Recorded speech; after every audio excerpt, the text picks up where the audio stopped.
Welcome to the station crew. Enjoy your stay. Right, hello. So the last time we tried to grab some of the weeds that we had here growing. I planted them again, so I got this tower caps here and I'm doing grafts for them. I will explain the grafts a bit later when we make a proper video on hydroponics. But what I did now is I just made sure that we use up all our water and all our nutrients that were in the soil from the start. And I gathered some of the mushrooms, some of the weeds, just to provide us some nutriments, because we don't have any food other than what we had in the fridge here, but there's nothing really except for the milk and some eggs. While mushrooms are not the perfect source of food, they still can provide some nutriments. And you need to know that the plum helmets here and this chanterelle cluster mushrooms are quite edible. I already ate that pack of chips that we found in the security to fuel myself, but I'm already hungry, so I will grab another plum helmet or two and just to eat something, because you're already getting quite hungry, and when you're hungry your movement is slow, your actions become slower, and we don't want that. Although right now we don't have any gravity, so my movement is not really affected by the mood, but still. Right, so the topic of today's episode will be the atmospherics. That's because we already did the couple of the important things that the damage report was asking us to do, is that we established the station power net. We made sure that we are armed with a gun and we can fend off the carps. And now it is time to restore the other life support systems. We got some hydroponics going on. I got some mushrooms that I can eat, because survival is actually a thing in this game if you play on the server for a while. And artificial gravity and atmospherics are still the things we need to do. I don't know where the artificial gravity source is right now. We will need to explore about this. But atmospherics, we already have seen that there were some canisters on the beta station when we did the solar setup. So I believe that the next plan is to make sure that the atmospherics in the beta station are working. But I've seen when we were working on the solars again, that there were some hull breaches. Yep, and I see that there's a space carp, so we will need this gun that we prepared. And also, judging by the state of the beta station, there are some hull breaches and the air is not going into these rooms. That's a bit weird, because we made sure to enable that pump that should fill the distribution loop with the air.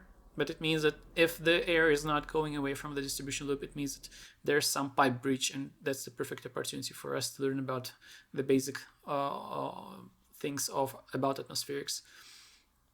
So let's head on to the beta station. We have our gun. Let's remove the insulated gloves for now, because we may need to fight against the carps. And yeah, let's explore a little bit. So this is the beta station access. It's a road that's leading to beta. Here we have some mining equipment. There's another suit storage with another tank holder with an oxygen tank, and there are some mining tools for grabbing the ore, I guess, for unloading into a machine and smelting. Okay. Good to know that we have some materials, otherwise we would be in trouble, because to fix the hull bridges we need some iron, we need some glass, and we barely have anything on the Charlie. Hopefully we'll find something here. Now there's a screwdriver, we already have it, some magic 8 ball, another toolbox with some items that we already have or don't need. I don't think that we will need a fire extinguisher. Another set of firefighting equipment, some moisture trap, and a chest. It has some glass, more insulated gloves, but we don't need another pair, but the iron will be quite helpful. when we will be talking about the the breaches. Right, and there are some canisters, so these are filled with air. They're quite full, yes. We can actually take a look with the gas analyzer what the contents are. It's perfect air. So this is probably something we can use to quickly fill the rooms, because the room will take some time to fill from this ventilation units. Right, let's prepare to fight. Yep, there's one carp. I'm killing it before it teleports. So there's another one. It managed to teleport, but I was quick enough to not receive any damage. Now this is a quite dangerous situation, because these fire locks are separating us from space, and if I will open the fire lock, it will just depressurize this entire room. Yep, here on this tile we have a perfect atmosphere, but we will need to quickly fix those. And I think I should do it from the outside to make sure that we can still navigate this area. So let's go and probably grab this spacesuit and fix the hull of the station from the outside. Yep, there's another spacesuit, and also there is a jetpack, so it's quite useful actually. But in order to move with the jetpack, we will need to free up our backpack slot, because the jetpack is placed on the back, and that means that I will carry my bag in one of my hands. I don't think that is trouble, but just because we have the oxygen tank here, we can also put it in the suit storage, so it's attached directly to the void suit. We can breathe from both the jetpack or the oxygen tank, but jetpack will use its gas that is stored inside for movement, so that's why I'll probably not breathe with it, just to make sure that we save it a little bit. To toggle the jetpack, you need to click this button. I'm starting to use the air to propel myself, and there is a jetpack stabilization. It means that if I don't have it and I start moving, it will move me with some inertia. It will not stop me immediately, but if I have a stabilization, it will stop myself from moving. Right, let's go and deal with the other carps, if any. So we killed one that was next to this entrance. Are there any more? Yep, there is one. Let us give him some time to react. Oh, damn it, I missed. We already have only one charge left. So I need to prepare something to fight against the carps, just in case if we need to do this. I will prepare this welding tool, because it's quite a good tool when fighting something, because it deals some fire damage. There's another carp. Yep, I managed to shoot it again.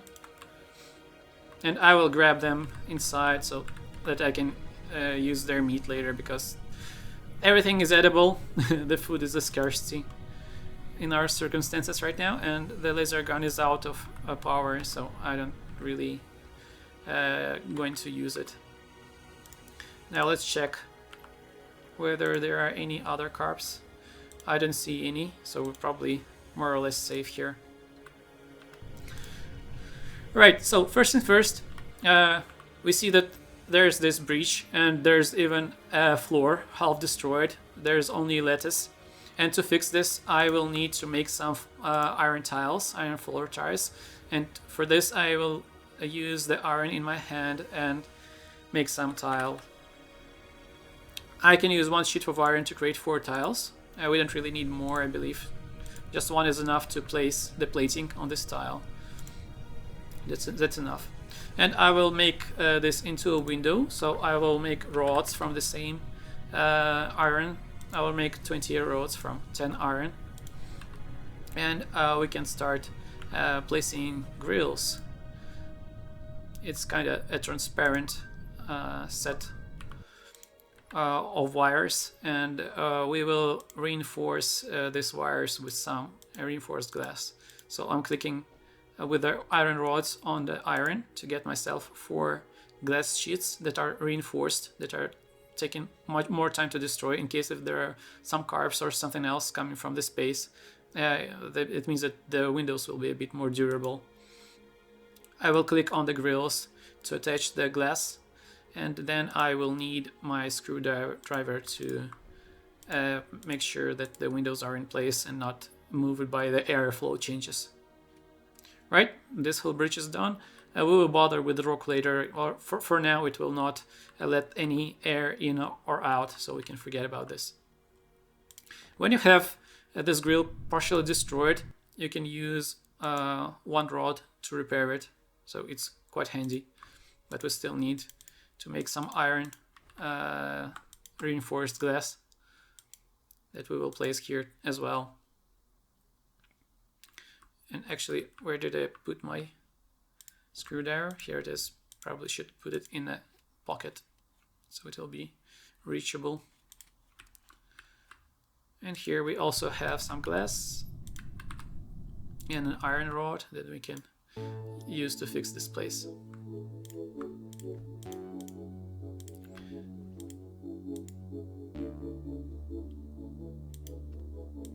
Alright, almost done. This air should not be safe from being exposed to space. Now, this part, you can see that there's a girder, and it probably makes sense to also place another girder here. So, girder is an internal part of the wall.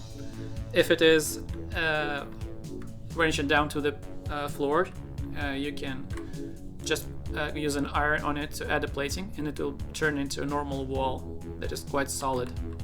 But also girders can be unbranched from the floor, and you can build a girder that is unbranched from the floor by just right-clicking with the iron on the plating, and it will give you a displaced girder. It can move around, and I can drag it.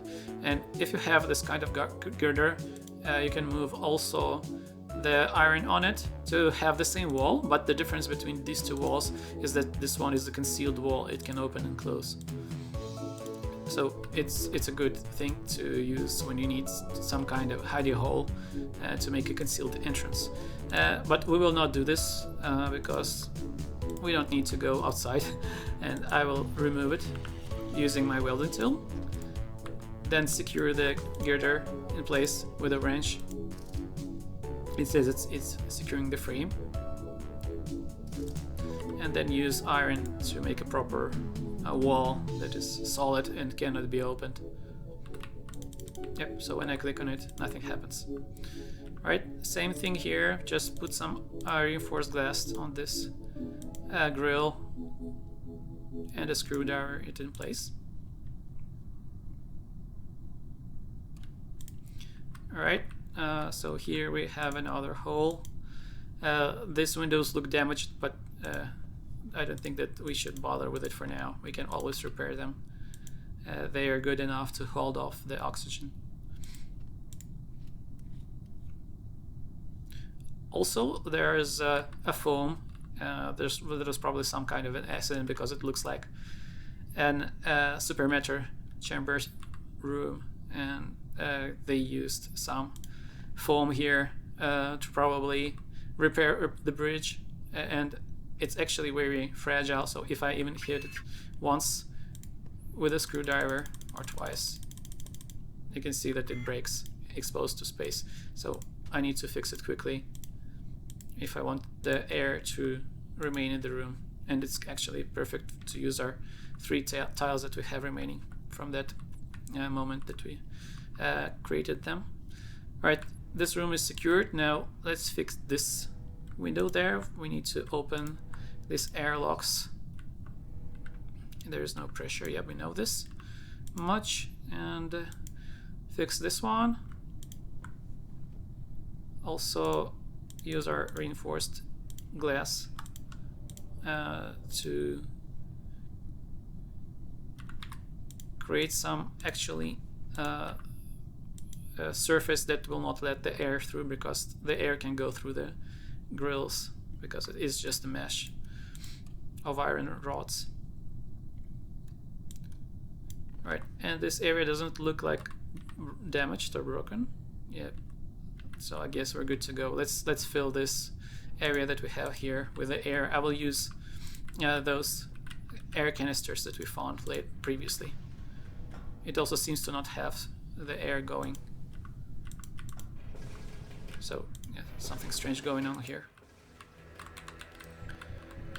Using our solar panel array entrance to get here, because I don't want to open those air locks for now and compromise the air in this area that we have here. So I'll drag this air canisters here.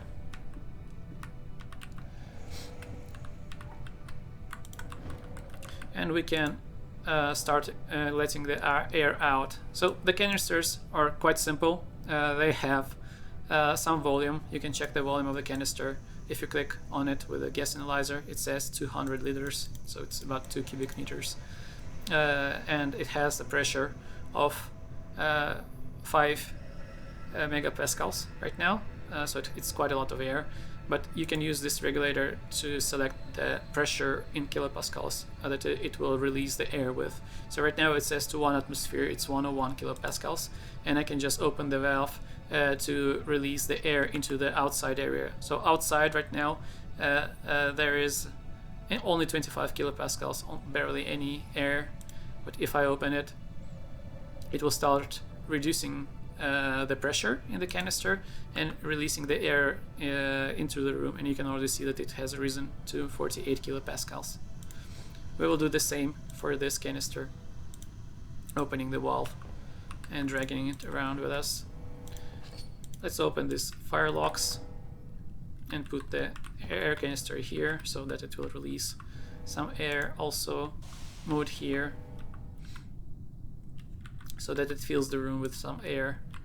And this canister already flew somewhere here, so let's drag it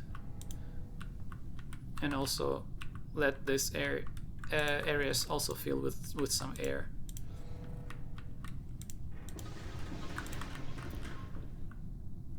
Okay,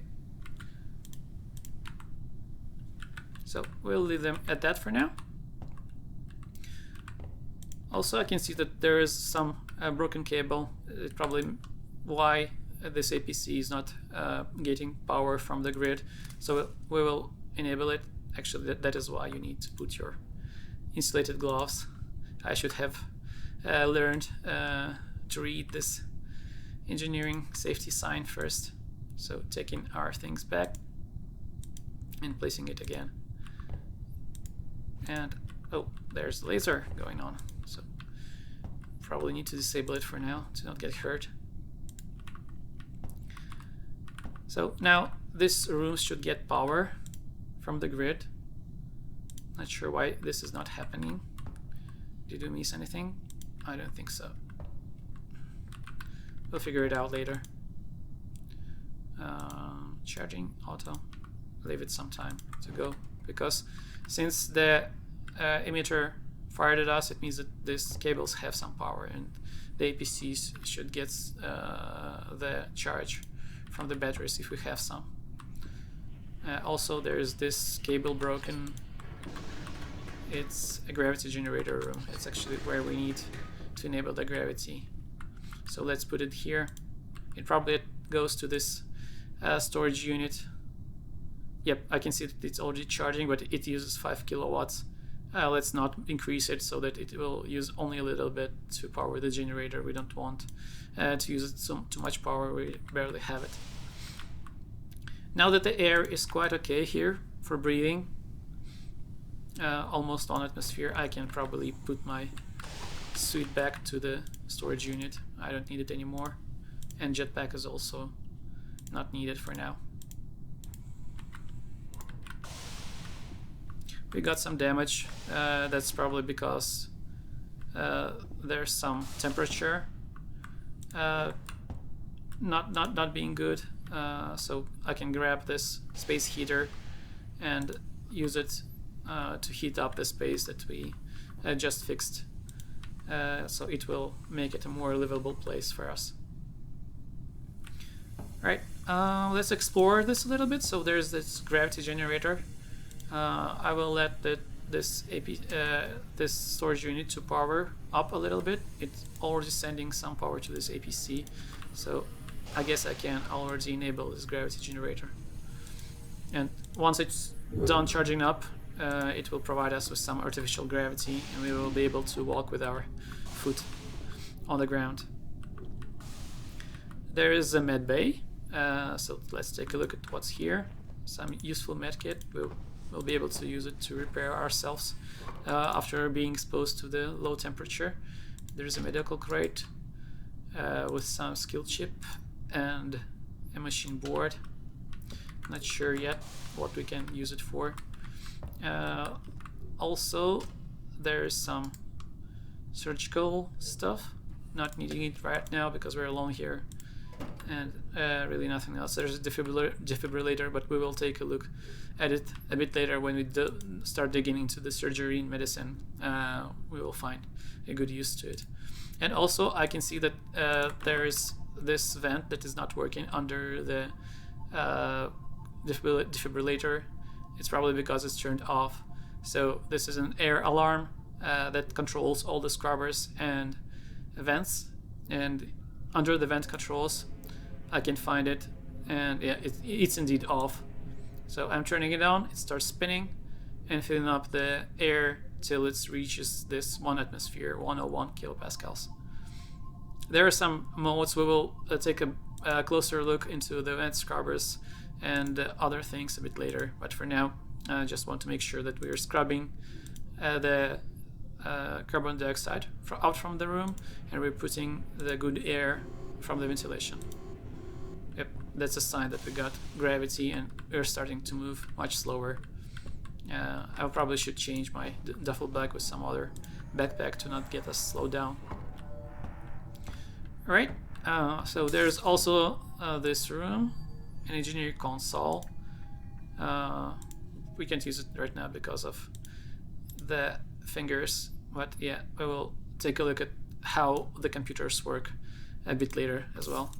There's secure storage, and it says that the access denied, probably because I'm in security, but we have that engineering card from before. Let's try using it on that. It indeed works. And it seems like this is some equipment for super matter setup. That will be our next power source that we will tackle with. There's some uranium for the power generator, quite useful. There's some components for thermal machines, for another battery. So this will all be handy when we set up the super matter. And there's some other crate that says access denied. So and our engineering access doesn't work on it. Probably I need some kind of other engineering access for it. But what we have here is a very handy emitter that can just break open this crate, and we'll be able to look at the contents of the crate if we break it up. Right. Also, I see that there's this vent. It is working properly, but there's a broken supply pipe here. So I'm wondering how we should fix it. And there's also piping broken here and here. So let me explain a bit about the pipes. Pipes can be created in multiple ways. One way is to create them with a rapid pipe dispenser. I don't see any here, but we'll probably find some later or create it from the protolathe. There are also these pipe dispensers where you can select which pipe we would like to have. Pipes have colors and they have layers. Layers are going on the tile from left to right, so on the leftmost pipe will be on layer 1, then layer 2, on the middle layer 3, 4 and 5. And there are layer 2 and 4 are usually designated to this red and blue pipe that is visible on every station under the floors. The red pipe that is on layer 2 is the scrubber's pipe that gets the bad air out of the room, and blue is the distribution pipe that gets the air into the room. So we need to connect those all to make sure that our air is coming in all rooms. Also there's this set up with oxygen and nitrogen. There is a monitoring console that lets us see that there is plenty of oxygen and plenty of nitrogen there. So if we change this to 1 atmosphere and enable these pumps, so we can actually fill this pipe with the air, and it means that we no longer need to be on that emergency air supply that we set up in the first episode. Yep, I can see that this blue pipe is already getting filled with air. So because it's shooting in the wall, it means that the crate is open now. Indeed it is. And there I can see that there's a rapid pipe dispenser. So another way to place pipes is using this device. It's completely free. But just for the sake of it, let's try making white pipe using this machine. So I will get a red pipe on the second layer just to place it and have it on this tile. Now I can use a wrench to wrench it down, and it automatically extends this pipe that was there previously because it matches the layer and the color. Also, I can make a pipe manually if I open the crafting menu. Give it a second to load and go to the crafting and atmospherics. There's a smart pipe fitting. We need a wrench in our hand and an iron sheet to create one. And when we create one, we get this pipe fitting that is of white color. That it means that it attaches to everything. But I can change the layer with right clicking. And the color can be changed with the spraying can as well. But it will work for now, so I will attach it as it is. And also there is the rapid pipe dispenser. It can do basically the same. So by clicking the red color and layer 2, I can place it on this place. And to remove the pipe, because I accidentally placed it, I can wrench it using the wrench and then suck it up back into the device. Let's do the same for the blue pipes that are distributing the oxygen. And the same here. Alright, so now we are certain that all pipes are connected, the air is flowing. Let's check that the scrubber's pipe also has carbon dioxide. Yep, it is indeed working here.